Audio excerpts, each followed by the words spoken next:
We'll get started. Welcome, everybody. Thank you for joining another SydAR one. This is our third one that we've ever done. Second one that we've done through Zoom, but we're going to be doing a mixture, I think, of both. We'll probably do some online, some in person, just to mix it up because some people can't make it in person, but they really want to be able to kind of engage with everybody in a similar way.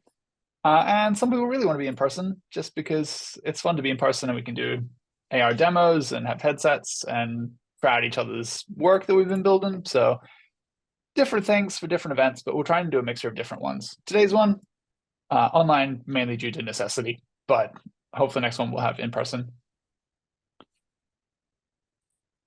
All right.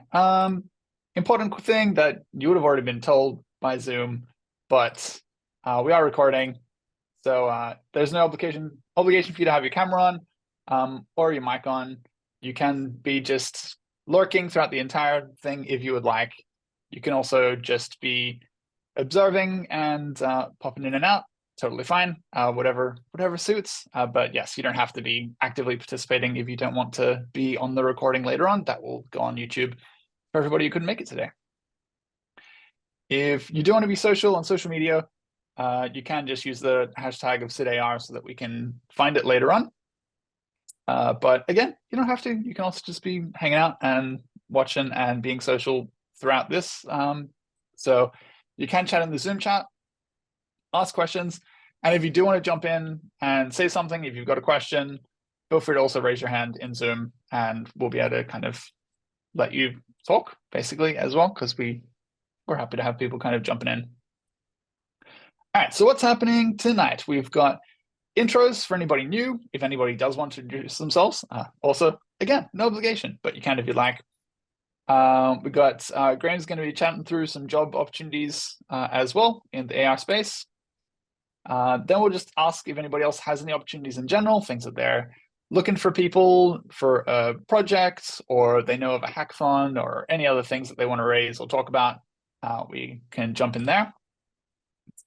We've got just general questions to the group. If anybody's just got anything on their mind that they're wondering about augmented reality, or if you're stuck on something for a project, looking for an answer in particular on something, that's all we can jump in there. Then I'm going to go through some augmented reality news just to help keep everybody in the loop with what's been going on in AR, because we sort of end up out of the loop a little bit in Australia without a lot of the big tech events coming here. So I'm just going to quickly try and run through those as well. Might get people's minds sparking with ideas. And then we're going to have Luke talk through developing effective UX for hand-tracked applications, which is going to be awesome. That'll be our main talk for today. And then we'll wrap up and we'll continue on our way. All right, so intros. To start with, I should probably say who I am because I'm here talking and running the event, but I'm head of engineering at Nova Entertainment, the radio station that's all around Australia. I'm also one half of the Reality Crafters with my wife, Mary, who's also there on screen. And yeah, we do a lot of augmented reality stuff, and we're trying to also look at ways of helping guide people in the world to use technology more responsibly and effectively in ways that can benefit them but not harm them. So we're looking through a lot of that sort of thing. The reason I put my profile up is if you do want to get in touch with me, if there's something that you need answers to, if you want to get in touch about being a speaker at one of these events, basically anything at all, if you've got random augmented reality questions and you don't want to ask them here, totally fine. You can always email me, pat@therealitycrafters.com, or I'm on Twitter at @thatpatrickguy. And there's a picture of me back in the day with a Meta One, back before Meta was Facebook. It was another headset group called Meta. And I place this in here just as a reminder of where we're looking to go again, which is we used to have a lot of events back in, this was like at least, I think 10 years ago. We had a lot of VR events where people could try out different tech and really get involved, meet each other, that sort of thing. And that's what we're trying to do again with SydAR. And so that's hopefully what we're doing next meetup, is having an in-person event where we're all wearing headsets and trying stuff out again. All right, so if it is your first time, We have a bunch of people who've been here before, but if anybody's new and if you'd like to introduce yourself, you can raise your hand on Zoom. But there is no obligation to. Just some people like to kind of let people know who they are or what their interests are. So I wanted to make sure that we have a slide in case anybody does want to.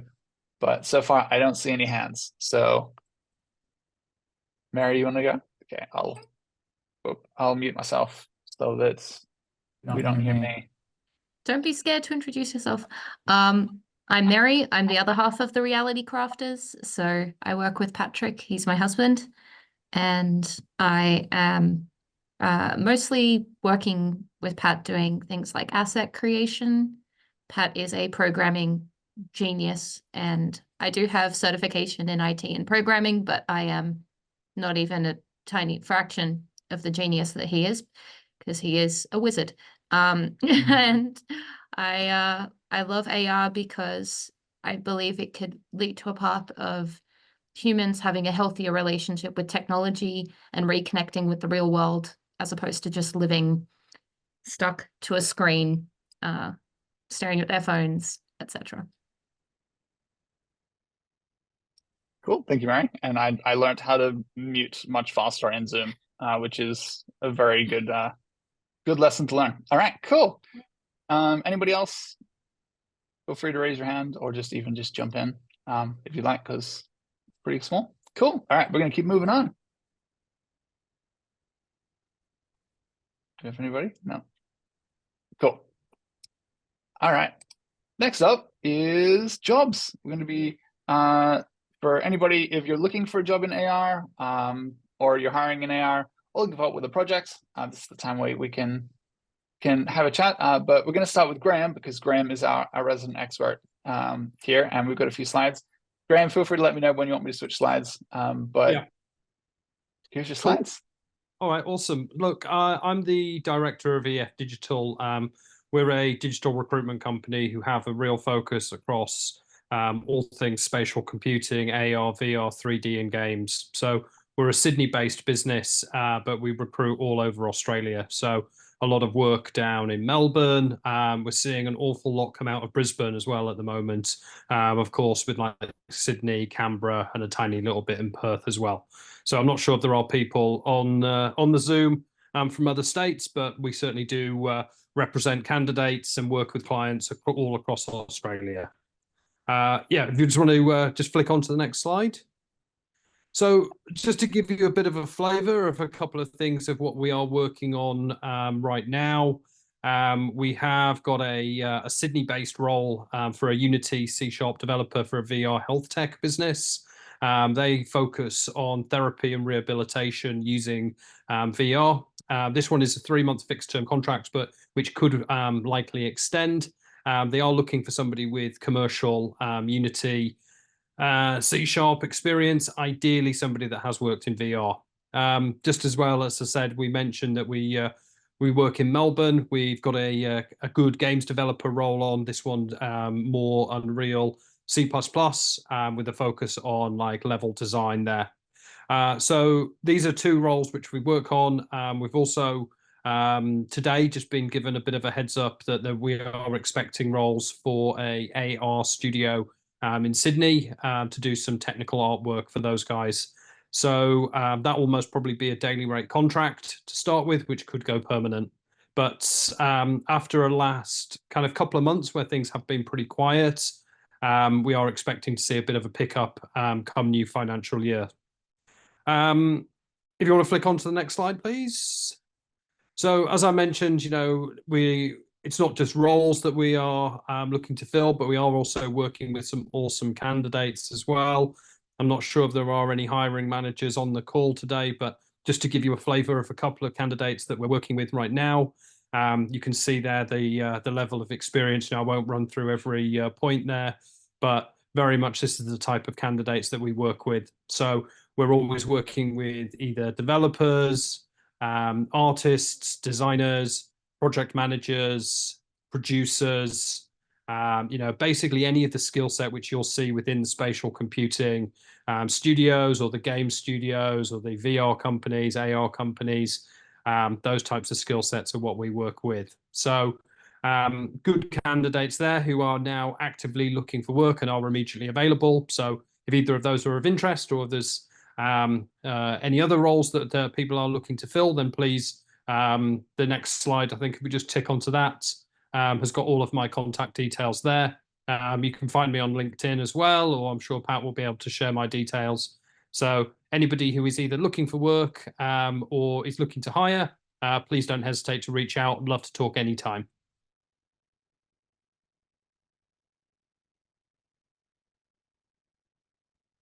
Thank you, Graham.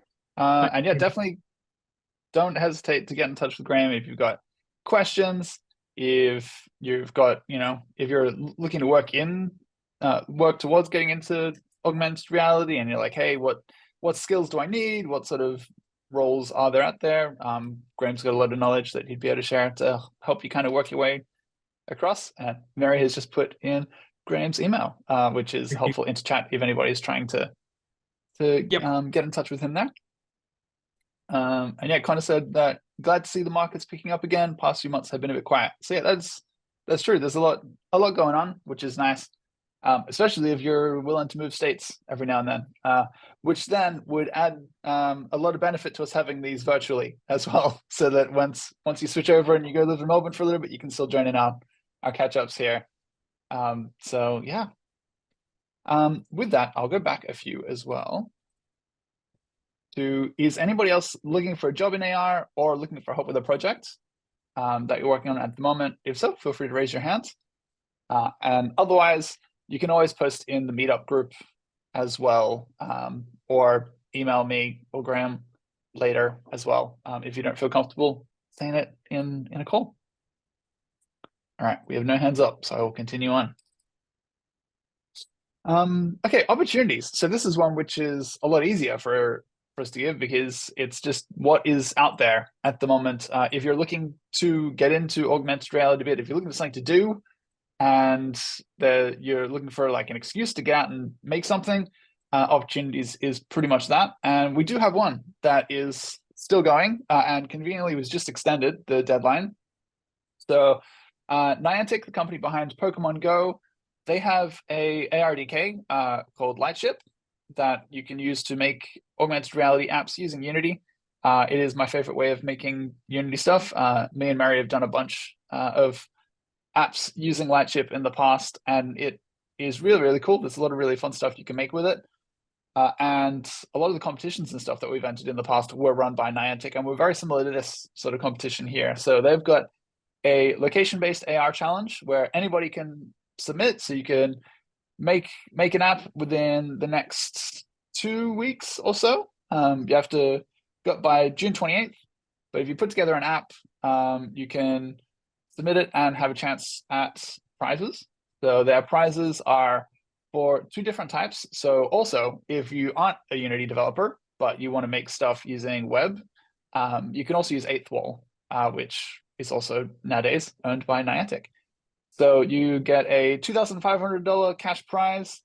You're going to get a spotlight on their blog. You get to have a meeting with Niantic staff, which is pretty handy as well, and featured on the homepage. And that's true, Mary. It's US 2,500, so much better for Australians. So if you're looking for something to do, and you're like, hey, I just want to make a prototype of something, this is a really good excuse to give yourself a deadline, give yourself something to work towards. There are categories as well for more prizes. So you get $1,000 for each of these categories. There's Global Explorer, so thinking of an idea that's going to be more around immersive storytelling, so roaming around somewhere in the real world and add augmented reality to it to tell a story. Simulations of sport or outdoor activities. If you put in a simulation of a basketball game in AR, or finding ways of turning a real existing sport into an augmented reality mobile game, that sort of stuff, you could win in that category there. Finding ways to be a community catalyst, so turning public spaces into social interaction, finding ways of doing social AR. Niantic have within Lightship their own social AR functionality, so you don't have to work out how do you make a thing multiplayer. Niantic's Lightship comes with it. So you can sort of work off what they give you, basically, and just build on top of it, which makes life a lot easier. And finally, Nature Navigator. So they're looking for use of AR for environmental exploration and education. So if any of those give you some ideas or inspiration, that's the URL there. I might also post it in the meetup group later on. But if you go onto the internet, you search for Niantic Lightship, ARDK, AR Challenge, it will likely come up as well. And I think Mary is speed typing it. Nice work, Mary. Cool. So that's an easy way as well. So that's the sort of thing that's really good for kind of just jumping in and trying something. It doesn't have to be amazing. It doesn't have to be perfect. You're literally in a hackathon, basically, with people all around the world who are all just trying stuff. And sometimes you'd be surprised. You can come up with some really simple idea, simple kind of concept, submit it to the challenge, and you very well might win. Even, $1,000 is pretty good for a little thing you kind of tinker with and create. And you've got an excuse to start learning. There's also a Discord for the Niantic Lightship ecosystem, which I help run with the community. If you need help, joining during these challenges can be really good because there's a lot more staff and people around kind of trying to work on things at this time as well. So it's a lot faster to get responses. Though, to be honest, their support's pretty good just in general, but you'll have a lot more just fellow developers around at the moment. Thank you, Mary. Mary's added the Discord link as well.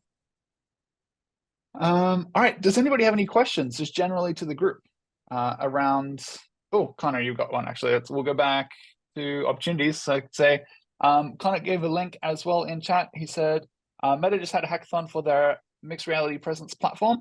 And he has shared his entry. Awesome. We'll have to check that out later because I can't get the sharing beyond Zoom yet, but Mary has got it. We'll add that into the meetup group as well afterwards for associated links. And I'll share it when we post this on YouTube. We'll share it as well. And definitely plug away. I want to see what people are making. So I'm keen to see all those things. All right. Does anybody have any questions or anything that you're trying to look for? Anything you're stuck on with augmented reality? Anything at all? Where you're looking for somebody to help you with something? Feel free to raise your hand. But otherwise, we'll continue on. Cool. All right.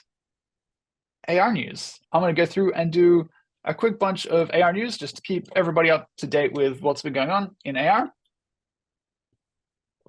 And yeah, if you do have any questions throughout this, feel free to be posting in chat as well, and I can jump in and answer questions as we go. So firstly, and most excitingly for us as an Australian group, is that the Apple Vision Pro pre-orders are going to be coming here. Oh, excellent. We have a question. Do you know if any company is working on 3D virtual websites? You can do them with, there's a framework called A-Frame that can do web VR, and that would do something like that. Mary's posted in chat as well. But you can generally do, they'd be sort of like VR, but you can also do it just for 3D elements in general. And it comes up as a pretty easy way of working. So A-Frame would be the way to go. If you do need help using A-Frame, if you get stuck or you want any advice, feel free to email me because I've done a bunch with A-Frame in the past, but it is quite handy to use. So yeah, we can definitely help you out there, Rihanna. So feel free to tinker with A-Frame and let us know how you go. So yeah, Apple Vision Pro is out. If you need, if you got the money for it, it's going to be US $3,499 for the entry level one, which I assume would be the 256 gigabyte model. That's a lot of money, but at least you don't have to pay for shipping, I guess. If you go to an Apple store now, once it's released, you can go over and get one, and yeah, not have to pay that much money. Exactly right, Mata. It's like, oh my gosh, too much. But I guess that's what it costs. So I don't know whether we're going to be getting one just yet. Don't casually have that much money lying around. But there are people who have been saving up who are keen on one. Yeah, Mary did the conversion, $5,245.45 at the moment in Australian dollars. So yeah, it's not a small purchase, but at least it is possible. And having it in Australia will also mean that there's going to be more chances of other institutes getting their hands on some of these. So while this might be really expensive for freelancers and smaller groups, there's more chance now that other groups will get it. So maybe we'll have, Sydney University might have some. Maybe we'll have, University of Technology Sydney will have some. We'll see how we go, but we'll try and find more groups that have them. Oh, good. The AAD pricing's up there now. It wasn't before, so this is good. Mary, you can be looking for the AAD pricing there too. So yeah, it's going to be pre-orders open from June 28th, which is in American time. I don't know why they announced all this in American time when they were talking about everywhere else, but it's a very, very American thing to do, I guess. And then the week after is when they'll be available. We can go and get them and get the fitting and all of that sort of thing. So yeah. Oh, it says from $5,999, even more. So yeah, it's going to be expensive, but at least it's around. So we'll see. Oh yes, and I've got that link coming up as well. So we'll get to that soon.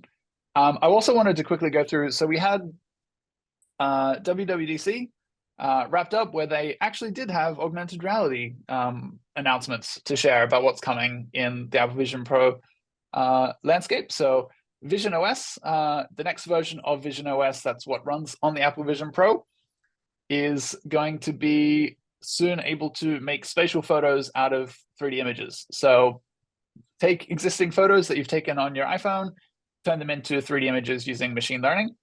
That can be really handy for people who don't just casually have a way of making, spatial photos on their own, and could mean that these bits of technology, which right now it's only a few people with Apple Vision Pros, it'll grow and expand over time. And one day this will just be commonplace, where we'll just be used to making a photo with our phone, turn into a 3D kind of memory, which is going to be pretty cool. We have interface updates as well. Just on that, Pat, sorry. Yes. I don't have an iPhone, but I was looking at someone's iPhone the other day, and I think there's actually an option now to take a spatial photo. Cool. Because I mentioned I was working in VR and stuff, and she goes, "What does this button do?" And I said, "I have no idea, but maybe it's related to that last slide." It could be. It very well could be. There was some sort of, I think some of the newer iPhones you can do some sort of spatial photo. I've never tried either because I've never had anything to look at it with. But I think you could also take a spatial photo. I have to try that actually and see. But I think you could take one and then be able to display it in like web VR and stuff as well. So that could be a way of testing it as well. But yeah, I'm gonna look into that later now. Now you've given me an idea of trying stuff. Because theoretically my phone should be able to handle that. Cool, thanks, Alec. So with the newer one of the newer Vision OS that's coming out, there's going to be more screen sizes available, a new wide option, so you have more horizontal room on either side, and an ultra wide option that is like having a virtual display. That's the equivalent of having two 4K monitors side by side. So they're basically really leaning into having this for many, many monitors and screens in your day-to-day life, which is pretty cool. Connor's been playing around with Gaussian splats this week. Interesting to see how XR headsets use this tech. Yeah, that'd be cool. I've actually never gotten to try that. I would be curious to know how it goes. Hopefully you can share that at a future meetup, Connor. That'd be cool to see. Kevin has an Apple Vision Pro with Vision OS 2. Spatial processing on old photos is super impressive. Oh, cool. You get to have actually experienced it, Kevin. That is cool. Hopefully we'll all get to try that at some point.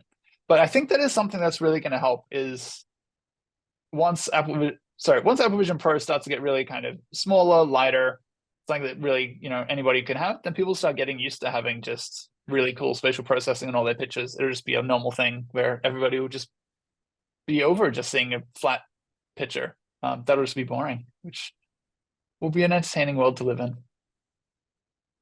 We've also got So the Vision OS 2's home view can be completely rearranged. So apparently you can move apps around now to have like preferred spots for each app. So when you kind of just jump into the Apple Vision Pro, you've got things in your general preferred location. Apparently you couldn't do that before, which is interesting. And there's also a new travel mode, which is going to support trains. They weren't that clear on what you get from this travel mode, just that it's going to be more supportive of trains. Previously, you had a travel mode that was just for airplanes, which would, I guess, be like airplane mode. I think it turns off some of the processing in terms of like the movement, because you're also just moving regularly, and so your GPS location and everything will be changing. And yes, Mary, that is correct. It is a very gutsy move wearing a Vision Pro on the train, especially in Sydney. That would be curious. But you know, some people may do so. We'll see. And this was a link that came up in chat earlier, which is a new rumor that literally just came out today, which was that there may be some work that has been suspended on the Vision Pro 2, but it's a very particular rumor, so it's not confirmed at all, but the initial thought was that Apple's next step after the Apple Vision Pro release was going to be that they would then next time around release two headsets, release an Apple Vision Pro that's a kind of high-end model and an Apple Vision Pro that is a lower-end model that would just be a little bit lower cost, have a little bit less feature-wise, so slightly less quality headphones, you know, a few less features that not everybody's going to want, to bring the price down a bit. And the current rumor is that they've scrapped the idea of having a high-end model next time, and that they're just going to try and make a lower-end, lower-cost model for next time around instead, and not worry about this higher-end model. Maybe because people are seeing that it's very, very expensive and they can't afford it, so they're just deciding that maybe it's too much. We don't know. It's all just a rumor at the moment, but it did come from the information, and they're relatively reliable when it comes to some of the tech breakthroughs that kind of come around. And thank you, Connor, for sharing that link. I'm going to share that in our meetup group afterwards as well, because I'm going to try it as well, and I can't run web stuff at the moment.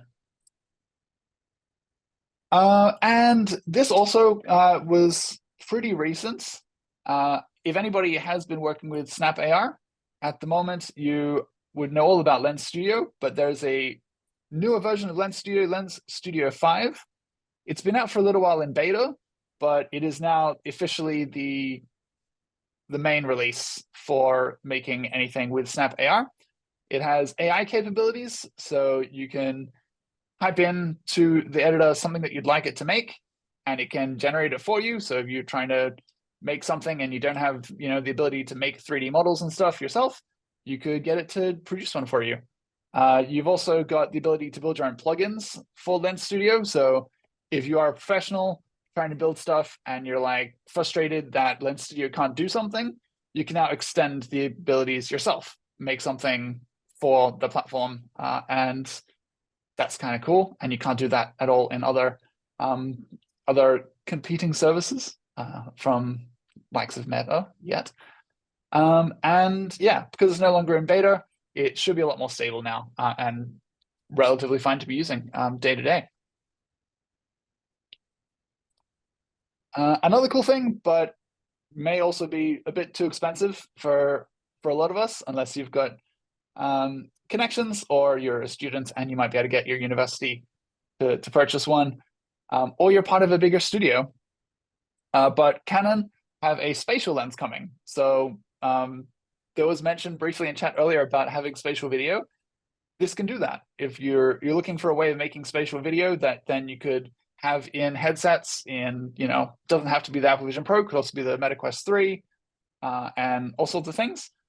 Canon does have a lens coming for that, specifically for the EOS R7 camera, but you can then edit videos specifically in Final Cut Pro will support spatial video editing. I can't imagine what sort of computing power you need to be able to edit spatial video with, you know, two views at once, but I'm really curious to see it, and I wish I had the funds to buy a lens and a camera to do this stuff, but it could be really cool. It may mean that we'll see more production studios releasing interesting spatial video stuff, because there's dedicated hardware for this. There are other cameras as well that can do spatial video that are a bit bigger production cameras. This is one that's really good because it's a bit more compact. Oh, this is cool, and this one I can hopefully play the video of. But this was from Scarred Ghost, who a lot of people know. He's very active in the augmented and virtual reality world. He is in Italy, and he is a very lovely human, and he's a fellow developer. And he released an open source plugin that lets you interact with objects in mixed reality. So it's trying to solve the problem of not being able to track physical objects like a cup, because right now it's very hard to do. So he's instead somewhat worked around it, where he's got a solution for people where it works based off your hand position instead. So it'll work out where was your hand when you were about to grab something, and then it can then simulate that you've picked something up and be able to let you make actions with that thing. It's not perfect, it's definitely a prototype, but it's a cool concept. And because it's open source, you can also try to expand upon this idea. If you're looking for a way of being able to interact with real world objects, but supplement them with augmented reality, like you can see in that video, it's a cool initial concept, which can be expanded upon. Oh, this one was a while ago, but it was just after we had our last meetup, so it didn't get covered in that. I don't know how I feel about this yet, or whether it's going to get very far, but it definitely qualifies for a mention. Is the Spacetop G1, which is an AR laptop for work. It's very odd in its concept, in that it's literally a laptop, but the only screen that it has is an AR headset.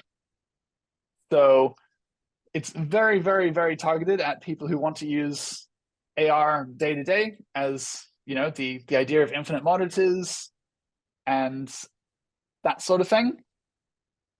I'm really curious to see whether people take it up. It seems limited in that then you wouldn't have a monitor at all if you ever needed to just work on an actual physical monitor in the same way. But it's a cool concept. So if you're interested in that, you can check it out at siteful.com. I'm not sure when the release date for it is, but it does seem cool. And I can see this becoming a thing slowly over time, whether it is the Spacetop G1 or just people casually being used to having, you know, a small keyboard with them at all times with a headset. It's a cool idea, but we will see whether the general public actually buys it, or whether we'll just have a lot of professionals all with their fancy headset. All right, so that's that one. Actually, yeah, and I don't know what the quality and resolution is. It reminds me of the Meta 2 headset that was very much focused on having many screens and things like that as well back in the day, before Meta, before Facebook Meta.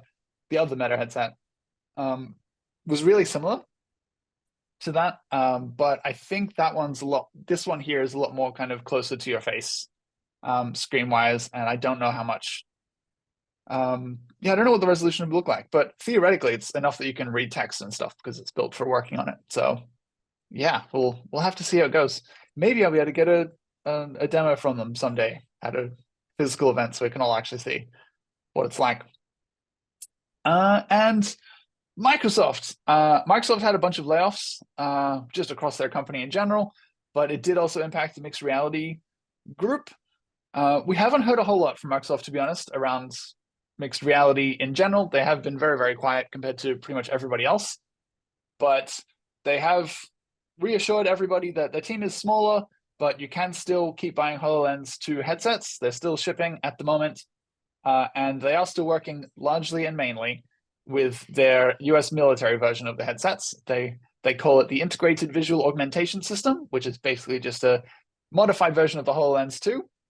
which they're giving to the US military and working on with that. And that seems to be the main area at the moment where they're developing their AR, is pretty much the US military contract. But they may end up taking that knowledge and then bringing it across to a HoloLens 3 one day, maybe. We will see how that goes. This was really big news, and we won't really get to see what this is or how this impacts things until likely many, many months from now. But Google and Magic Leap have partnered up together. They're basically wanting to join forces. So Magic Leap are one of the original augmented reality headsets manufacturers that released one of the higher end headsets that was very much targeted towards entertainment use. And now they've still got the Magic Leap 2 out, which you can purchase if you'd like, but they're still working on future headsets and way more interesting stuff in the pipeline. Their partnership with Google, they haven't really said yet what they're going to be doing. They haven't said that they will be working on a headset necessarily, but they haven't said they're not going to be working on a headset. So there's every chance that Google and Magic Leap may join forces to make a headset together, or they may also join forces to be able to just improve their platforms side by side. There's still also a deal with Google and Samsung to make a headset as well. So there's a lot going on. The main takeaway that I find from this is that Google are still very active in the augmented reality space. They've been very, very quiet, and they're very, very cautious after Google Glass. So they're not releasing stuff straight away, but they are still working kind of quietly in the background. And things like actively trying to partner up with Magic Leap is a pretty big deal. So that could be quite cool. There has also been more hints of Google being very interested in getting back into AR. Sergey Brin, who was one of the Google founders back in the day, who was the one who wore Google Glass and jumped out of a plane back in, I forget how long ago it was, but 10 years ago, apparently. He sees it now as Google Glass was just 10 years too early, that if they were around now, that he thinks that Google Glass would do a lot better, especially with AI and voice assistants, which we are seeing. We're seeing the Monocle, which I showed a bunch of you at the last SydAR event. They've been working on pairing it with ChatGPT, and their next headset that's coming out, the frames, which have one Monocle display on one side and regular glass on the other, that's also very heavily working with ChatGPT, and seems to be getting a lot of people excited to be able to use headsets that have an assistant within it.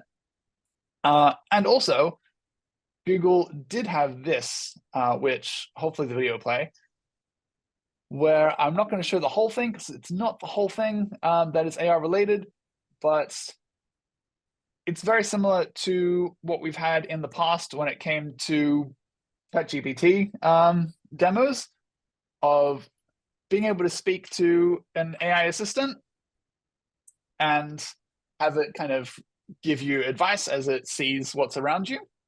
But that point there where it just picked up glasses, I'll pause it for a second. That was the only mention of AR within all of Google's developer event. But the idea behind this headset concept, you'll see just here. So they're showing using an AR headset to interact with a voice assistant, but the headset with its cameras facing outwards can see what you're doing and be able to interpret it and give you advice on what it sees and how it can help you. So if you're interested in checking this demo out, I've got the link down below. But basically, if you search for Google Gemini, you'll be able to see it. It's basically just an assistant at the moment that Google is building where it will remember the things that you've done in the past, be able to kind of remember what you were originally talking to it about, but you can build upon it. So you can then ask for other things like, I was working on this problem. Now what happens if I add this or that sort of stuff? So it's having a little bit more of a memory, but being paired with augmented reality glasses, which a lot of us know, being AR enthusiasts, makes it a lot easier. You don't have to hold a phone the whole time to be able to kind of talk to an assistant and let it see the world. It will just see what you're seeing, and you can just ask it questions about what you're seeing. Similar to the Meta Ray-Bans that I'm wearing right now, which theoretically have cameras that you can ask Meta what is this? What am I seeing? Sadly, that function doesn't work in Australia at the moment. They haven't released it, so it's only if you're in America. So I haven't gone to try that with my glasses yet.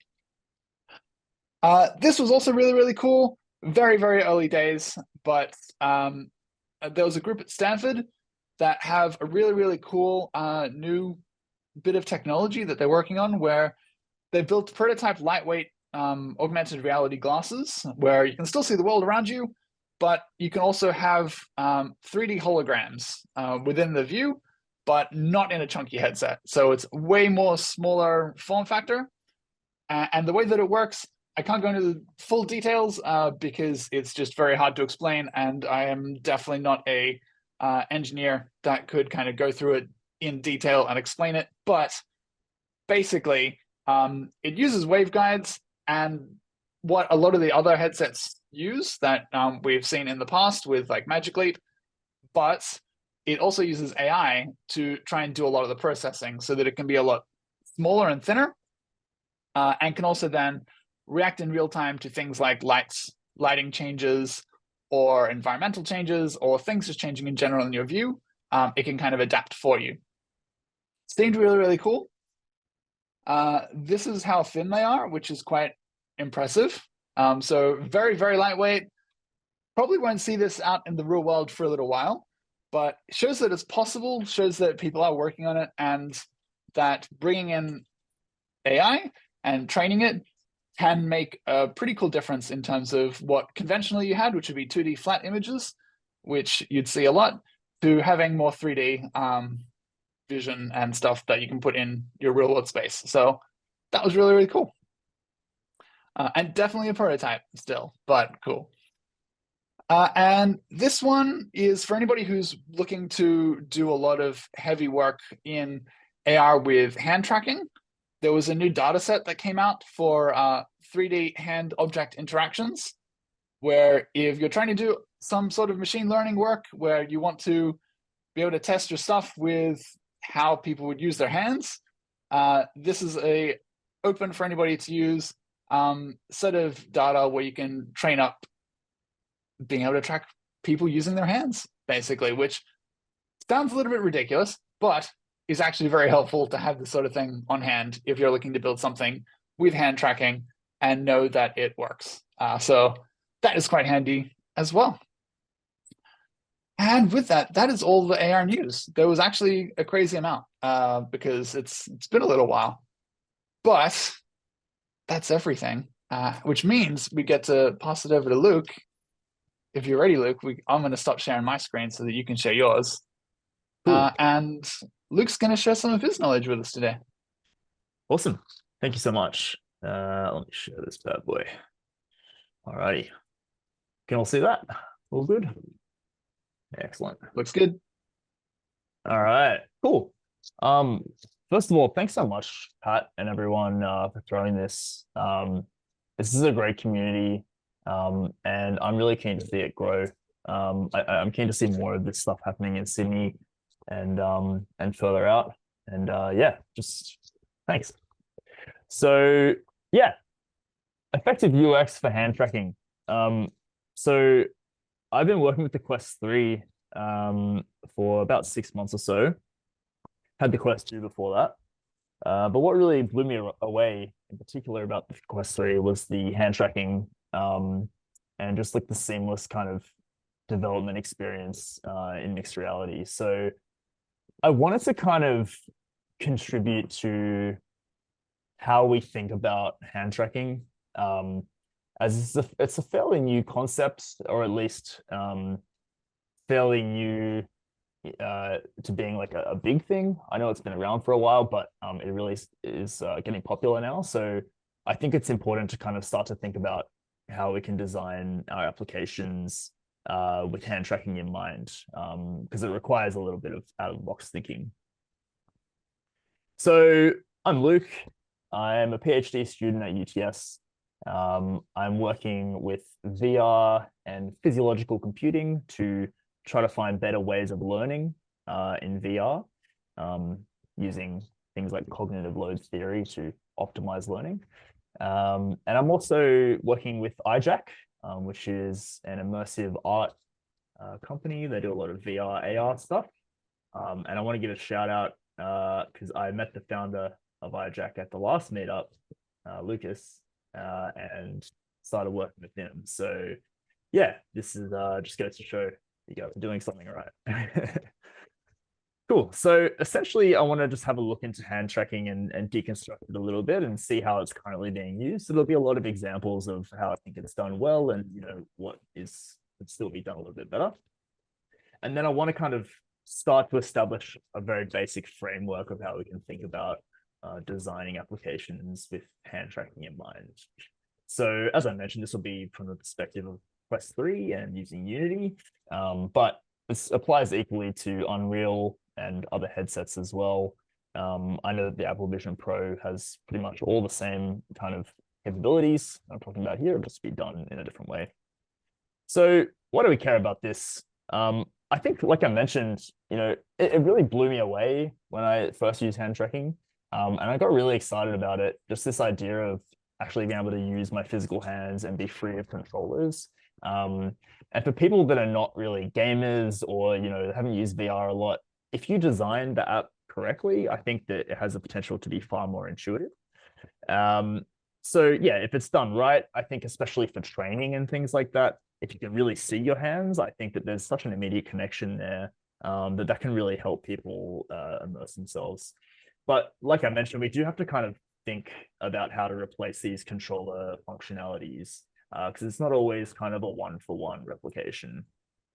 So I'm actually going to do a little audience participation thing here. So for some context here, I'm working on an app, a mixed reality app called Orb Pondering, which is essentially you're a wizard and you ponder orbs. And the plan was to have a bunch of like gameplay and show it in this presentation, but I got really caught up with other stuff. So what I'm going to do is I'm going to do it in reverse. I'm going to get some ideas from you guys, and then we're going to kind of discuss, how intuitive that sort of feels. So if you're up for it, to either appear on camera or you can put it in text, you can probably interpret that. That would be great. So first of all, the first move is a summon. So if anyone wants to volunteer, I'd love to hear a way in which someone might summon an orb with their hands. So does anyone have any ideas? Like how would you do that? There's no wrong answers. Okay, yep. I can see Richard. Yep. Richard, can you do that again? Yep. So you kind of like, shaking the hands, getting powerful. Yep. Mary, did you have something as well? Yep. Very cool. All right. I can't see all the cameras. Is there anyone else? Yep. Raising the hand up. I like it. Yeah, cool. So that's awesome. Like Mary, what you did, that was quite similar to the idea that I had. So the one little demo I can show you is putting your hand out like this, and you can see the orb appears as you go flat with your palm, which I found to be quite intuitive. After a while, I also implemented you had to hold your hand closed for a while and sort of charge it up, and then open the hand to actually summon it. So I think something like that. Something else I've seen people do is they put both of their hands together and then they separate them like this, which is another really cool way of doing it. So I think eventually I want to do some kind of A/B testing and see what would be best. Cool. So I don't have examples that I've done for these ones, but this is the second action. So pondering. How would you ponder an orb? So like you're infusing the orb with your powers. Do you have any ideas for that? It's a bit of a tricky one. Yeah, okay. So I can see Mary doing a bit of this as if you got a wine glass in your hand. That's cool. Yeah, I dig it. Anyone else? Oh, Ryan, yeah. Oh, that's cool. Yep. So you're holding it in front of you like this. Yep, I dig that. Cool. Yeah, these are great ideas. One that I had is maybe holding it close to your face, because we can sort of use your gaze as well and detect how close something is to your head. So as if you're looking right into the orb and you can kind of see the future or like see its powers or something like that. Cool. And the last one, the unleash. So if we're going to shoot the orb at someone, I won't give any biased indications, but like if we're shooting the orb, how would that look? Yep. Ryan's got his palm out. Yep. Richard, same thing. Yep. Graham's on it. Oh, yeah. Everyone's loving this one. Cool. So like this, yep, I like that. Pat was doing with two hands, kind of Dragon Ball Z style. Yep. Love it. Yeah, that's kind of very similar to what I was thinking. So yeah, thanks for the free intellectual property. I will be stealing these ideas and moving on. So essentially, I want to break down how these moves or how these gestures and all these sorts of things are being detected in the SDK. So the primary way that we're looking at these interactions is through poses. So essentially, we have a bunch of joint data in the hand. So there are all these different points. And for each point, you can have the position, rotation, and the velocity. So you can sort of ping the API and you can look at any particular joint and you can see any of those things at any point in time. And the velocity becomes particularly important, especially when you're dealing with movement and stuff like that. So here's an example. We get the thumbs up, thumbs down. There's a peace sign or a bunny and like a paper. So some of those you saw in my little demo as well. And another example, this is an app that comes installed in the Quest 3. It's firsthand. So you can see here, it's telling you to make this hand symbol. So one hand is going to be like a paper hand. The other hand is going to be like a shaka, hang loose. And then the user is going to replicate that. And there we go. They're granted access. Funnily enough, when I first played this game, instead of making that hand signal, I just flipped him off. And he actually got angry and had like a red emoji and shut the door. And I was actually blown away by that. And that was a really, really immersive moment for me because I know that some developer somewhere is like, someone is going to do this. And that person was me. So moving on from poses, we want to add a little bit more movement. We can have these things called gestures. So this is stuff like with UI interactions you'd be used to, swiping, similar to like on a mobile, that kind of thing. So these are really going to get the kind of velocity into play. Also important to keep in mind, it is dependent on the orientation of the hand. So, you can set it to say, if your hand is facing the other way, it's rotated, then it won't activate. Or if it's not going a certain speed, then it won't activate. So you can get quite particular and make your own custom gestures. There's also pointing. So especially for UI stuff, pointing is really great. So here we're pointing at some UI elements and we're sort of pinching to interact with them. This is cool. It's fairly intuitive, but I do find that you lose a little bit of fidelity or a little bit of accuracy when you're trying to select certain things. If anyone's ever done that in the Quest 3, purely with hand tracking, sometimes you have to press things twice or you move too far down when you don't mean to. So that could probably use a little bit of work. So a really cool example of pointing is this game Finger Gun. So as the title suggests, your fingers become finger guns. So all this person is doing is just using hand tracking. They're just moving their thumbs down towards their hand. And their fingers become guns, which is really cool. I think this is a good example of good hand tracking design because that's something everyone kind of already knows how to do intuitively. You don't really require too many like crazy tutorials or anything. There's a couple other actions that they got built in there as well. So you can also poke.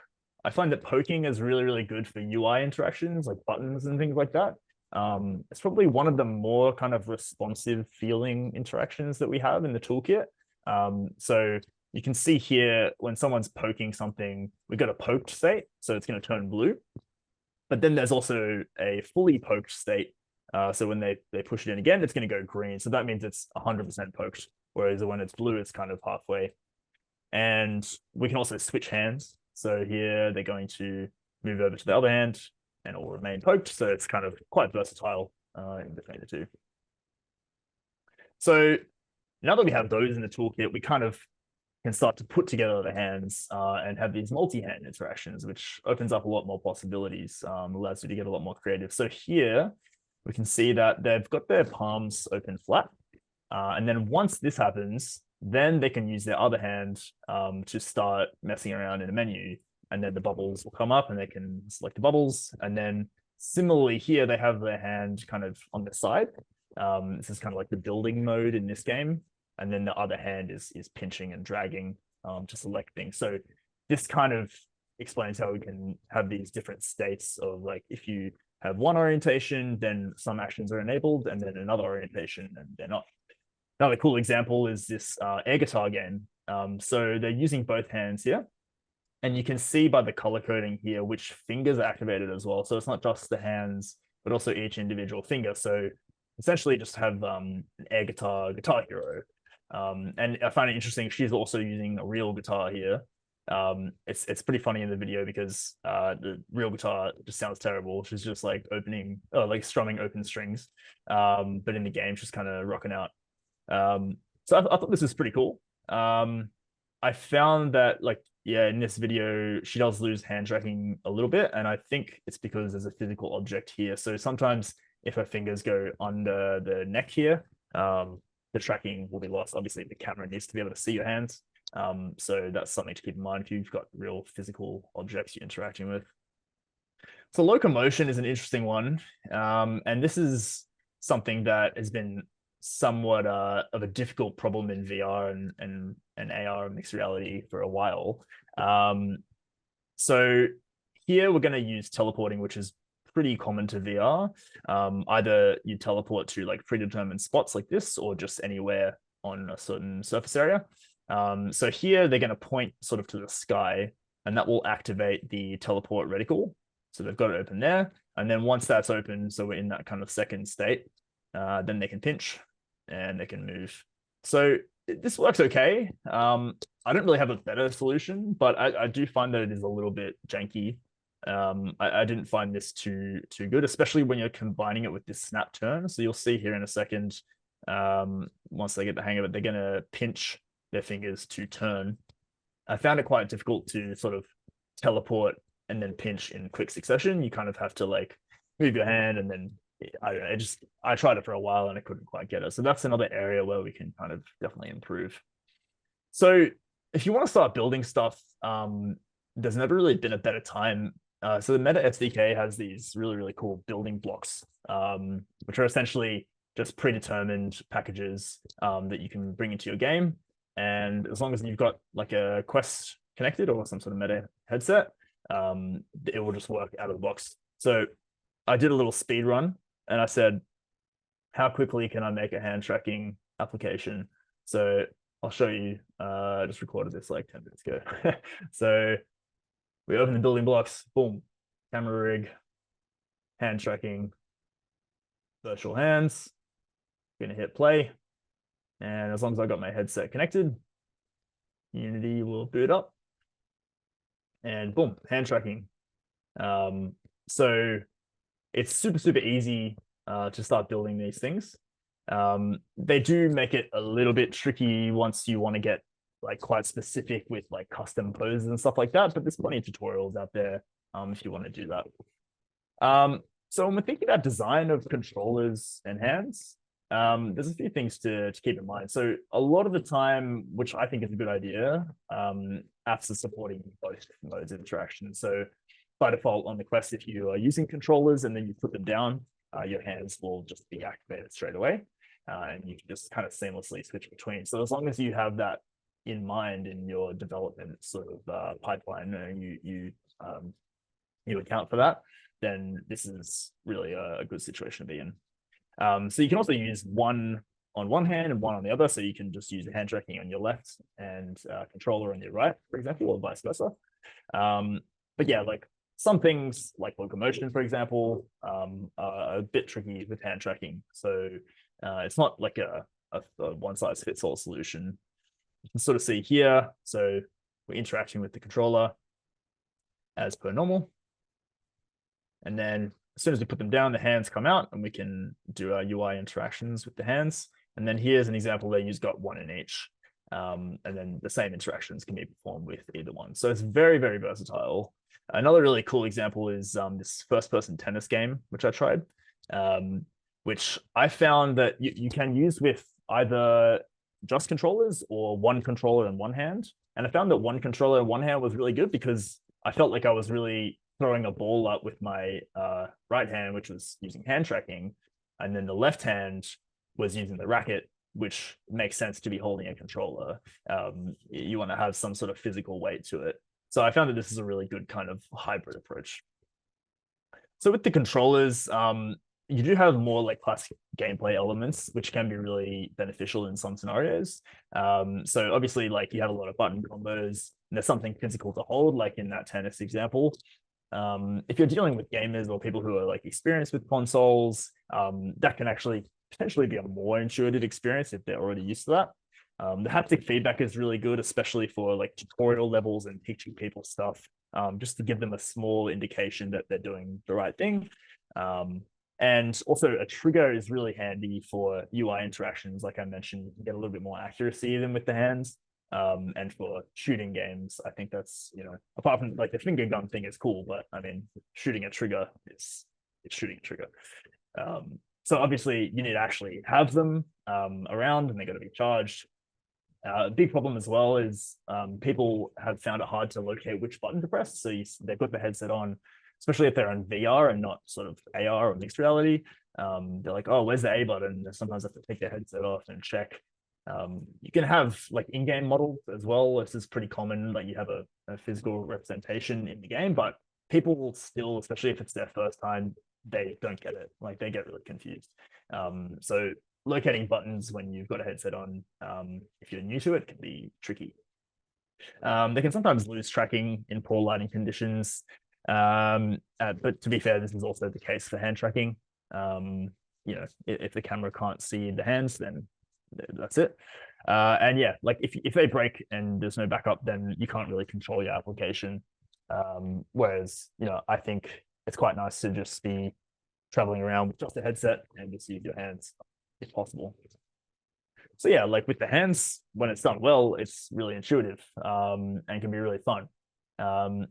There's also like a lot of potential if you want to make some really cool like fine-tuned gestures and poses. You have a lot of data to play with.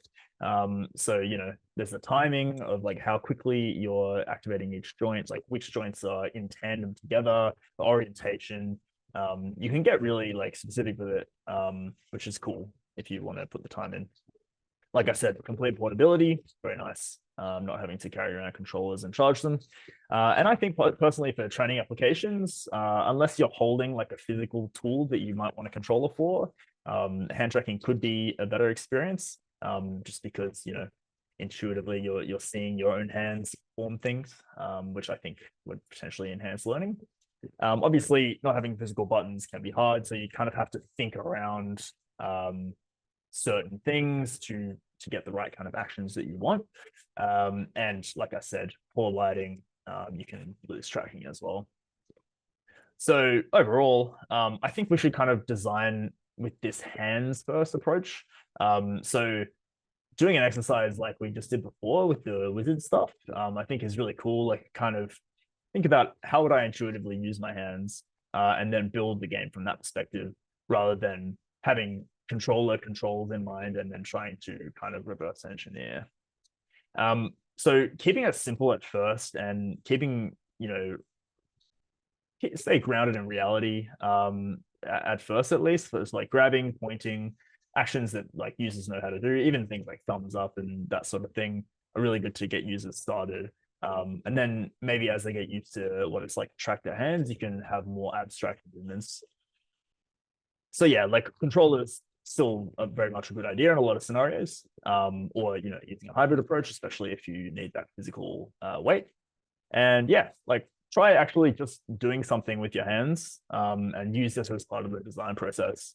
Because with the amount of tools and like the kind of variability of everything, you can probably build what you're trying to build if you just imagine it first. Cool. So that's it. Thanks so much. And I'll be around for any questions. Awesome. Thank you, Luke. That was awesome. That was really, really good. Does anybody have questions for Luke? Because now's your time. Cool. Oh, I missed all these in chat. My bad. hands together and then cupping 4 hands apart. Yep, cool. Placing virtual objects and editing the rotation was a bit of a pain. Yeah, it's a little bit tricky. Yeah, like manipulating objects with your hands, like, because sometimes there's like the sort of pinch interaction to grab something, but then you might pinch it at the wrong or by the wrong axis or on the wrong point, and then it will rotate around like a different axis than you're intending. You can edit all that stuff, but I think like just going into it, first of all, it might not do what you expect. So it takes a bit of messing around. I have a brief question, which is on the MetaQuest 3 at the moment, what would you say the percentage of apps at the moment would be that use hand tracking compared to use controllers? Is it still largely controllers? So most ones that are like kind of actively in development, then I see a lot of posts saying, oh, hand tracking update, which is essentially just them converting their controller controls to the hands, which is awesome because I think you should have both available. There's a couple like that finger gun one and the first hand, which is essentially just a demo, which are exclusively hand tracking. But yeah, I think more developers are kind of cluing onto it, because a lot more people are buying the Quest 3 as well, like just for those sorts of capabilities. So it's definitely happening a lot more. But I think, yeah, controllers are still kind of the norm, I'd say. But a lot more developers are catching on. And so I'm keen to see the next wave, which is kind of using hands almost as an assumption, and seeing what other cool stuff we can do with that. Yeah, I've got a bit of a question. I was when I used the Apple Vision Pro, it seemed to be pretty much 100% done with kind of like hand tracking, and everything which I used was very intuitive, really, with hand tracking. Do you think that that's going to be the way, that's going to be the future, really? And over time, like controllers will become a little bit obsolete? Or do you think there's always going to be that place for them? Because as I said, the Apple Vision Pro seem to 100% use hand tracking. Yeah, it's a really good question. I think we're probably going to go more that way as time goes on. But I also think it will remain somewhat contextual. Like I think a lot of the Apple Vision Pro stuff at the moment is geared towards kind of productivity and like office work and that sort of thing. And I reckon using hands for that is awesome because you're probably going to be typing on the keyboard while you're using it as well. And then you're just going to reach up and swipe your virtual screen and all that sort of stuff. So I think having controllers in that scenario is a bit of an impediment. And the Apple Vision Pro has the eye tracking as well. So you can also just select things with your eyes and then confirm with your hand, which is a really nice experience. I think like for more gaming and like VR games specifically, it's still going to be probably a good idea to have controllers, at least as a backup. Like I was doing this VR skateboarding game yesterday, and I can't really imagine doing that just with hand tracking, just because there's a lot of button combinations for the different tricks you can do and all that sort of stuff. And I think that doing that in real time, like quite quickly with a hand would be hard, whereas just pressing a button or doing a little flick of the controller is pretty it fits the kind of fast-paced nature of that particular game. So yeah, I think it's contextual, but we're probably I don't know, people seem to really love using their hands, so I think that the development community is going to respond to that, hopefully.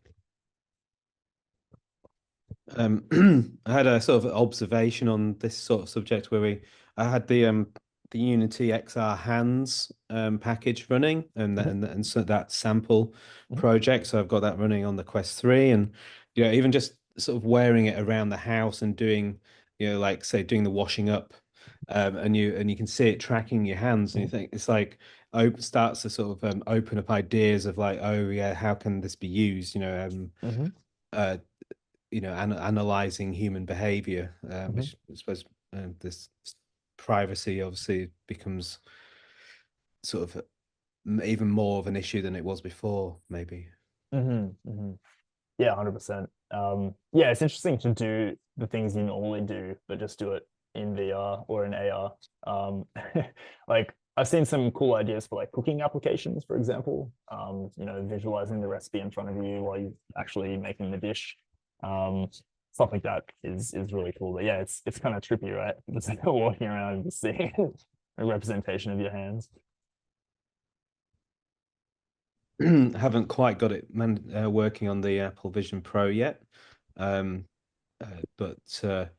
yeah, that's that's what we're trying to do at the moment. Awesome. It's cool. And you got a few more questions, Luke, in chat. Oh, So I'll let you go through that. Sure. So Mary says, I wonder if using your whole hand is better physiologically rather than grasping at a controller and maybe getting a trigger finger in time. Can you clarify what you mean by that, Mary? I mean, I'm just wondering whether like moving around, you're using your fingers, all of that will be better for you health-wise, rather than holding onto something the whole time and after a while it's all cramping up and you're getting like, RSI in your finger. I'm sure everyone here has gotten that's done any prolonged work on the computer. 100%. Like for me, like I used to get a lot of wrist pain, and I can imagine that if everything I did was hand tracked, that would probably be less of a thing. I mean, you could probably still do a repetitive movement with your hand, but I mean, it's more open and more like you're flexing your muscles probably a little bit more as well. So yeah, that's a really good point. It reminds me of there was a AR template for a filter where you would select between left and right by moving your head to one side.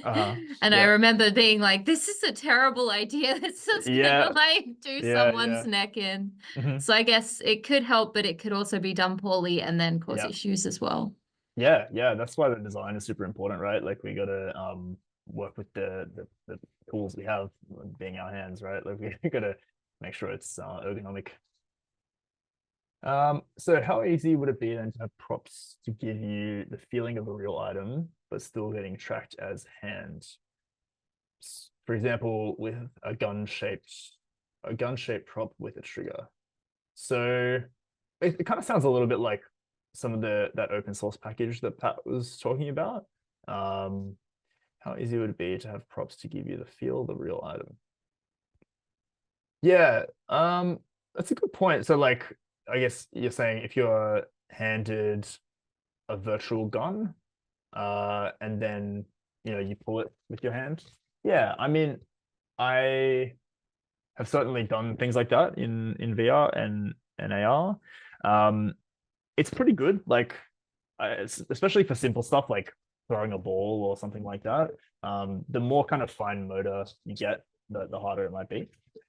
I mean, a prop instead of a controller, but the hand is tracked. Oh, I see. So I don't know for sure, but I did see something recently where someone put their Quest controller on top of like a broomstick, and then in the game it was like a wizard staff. And that tracked pretty well, but obviously that's just like tracking the controller, but it's just not in your hand, so it's kind of cheating. And yeah, golf clubs, that tennis game, there's actually like a real racket attachment that you can get where you attach your controller into the racket so you can just really play. So that's really cool. Yeah, it's a similar question to what Kevin has there as well. Yeah, I haven't really thought about that, to be honest, but I'm keen to hear what you guys think if you have any other comments on that. But that's not something I've done a lot of. Yeah, I think the only thing I can see being difficult with that would be you'd have to be more limited in your hand tracking. So you wouldn't be able to track like so many individual movements, because a lot of the time, say if you're holding like a fake gun, then it won't be able to see visually you pressing the trigger as much at every angle. So you'd still probably need a physical controller that would handle that sort of stuff. But if it was just you're holding, say, a ball, or you're holding something that is more tangible in one big chunk, then it would work. But if it's like assuming that you can really mess with the little item and it knows what you're doing, that'd probably be harder. I wonder if the object was transparent. Like, because then maybe That's true. the camera could see through the object, but you can still get the feeling as you holding it, like a transparent gun, for example. That would be cool. And then you could like add effects to make the gun look more realistic when you Yeah. got the headset on. You customize Yeah, it. I mean, it's I like that. having like an actual object obscure, its vision of said finger. Even when you're doing the XR hands demo, and it can sort of like you can see, how much a finger is curled, right? And even sometimes fingers can obscure other fingers, and you don't Mhm. quite get the sort of the full sort of value until you've moved your hand slightly, right? So yeah, having actual real objects in your hand, I don't know how that would track, unless it can just track your wrist, maybe, like Mhm. a more central point rather than the whole Yeah, hand. I mean, we kind of saw an example in that air guitar thing. Like I was mentioning, like sometimes she would hide her fingers beneath the actual guitar she was holding, and then the tracking would be lost, which kind of makes sense because you can't see the fingers. But on the wrist thing, I know recently they've had like full body tracking, which is kind of like, I think they just use machine learning based on where your hands are and where your head is, and then how high or low you are, and then it kind of like creates your avatar. So if you're moving a little bit, then your avatar's virtual legs will walk, kind of thing. So you could probably do a similar thing, make it like a best guess as to where your finger is if it's obscured. I could see that being a possibility.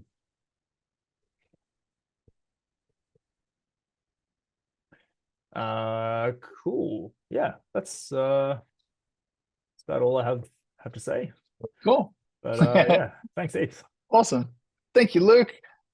Much appreciated. That was very cool, very thought provoking, and actually kind of cool just to see general like a whole lot of different ways of doing hand tracking. I think the first thing that I like really enjoyed in VR was, and a bunch of people may have tried it, was when you could initially connect on the Oculus DK1, you could put a leap motion on the front, and leap motion had a demo for cubes where you could just generate cubes by like doing that in VR.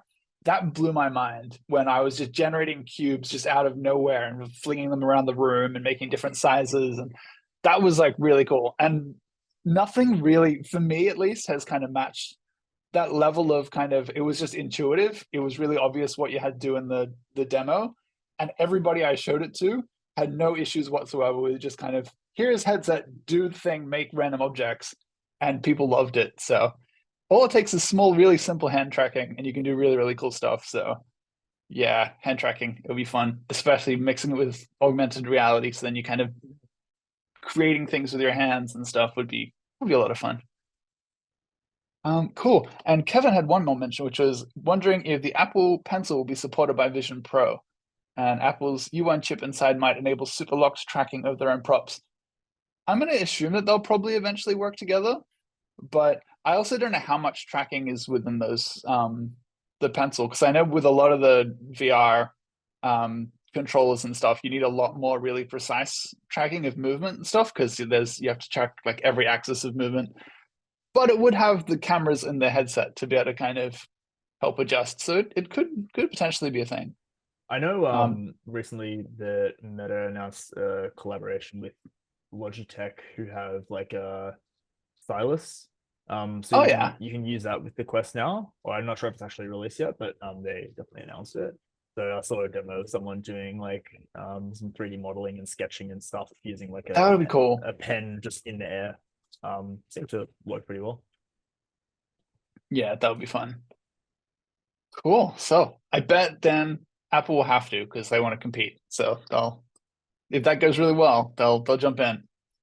All right. Well, with that, I'm gonna share my screen one last time, very briefly, to remind everybody that we do need speakers again for next month.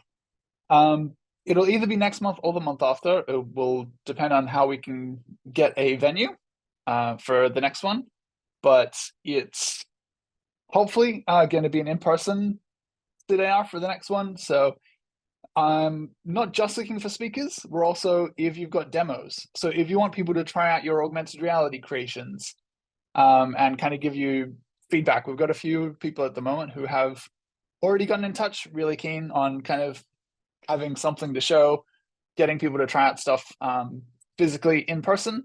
So if that is you, feel free to email me and just let me know that you'd really like to showcase something that you've made.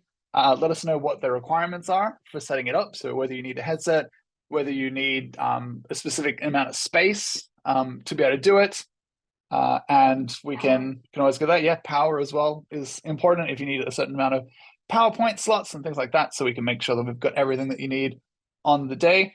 But really keen to get as many AR demos as possible. It's also just one of the benefits of having an in-person event is you'll have like-minded people who will actually want to try your stuff and be able to give you really valid feedback on how to improve it. So definitely let me know if you're interested, and if you've got stuff that you want to speak about as well, let us know, because that's also part of these events. We have a few people that have all been keen, but it always depends on people's availabilities as well. So the more people we know are around, then I can try and get everybody in the upcoming events to try and make sure that everyone who's free on those dates can share their knowledge and be able to kind of share stuff with the community.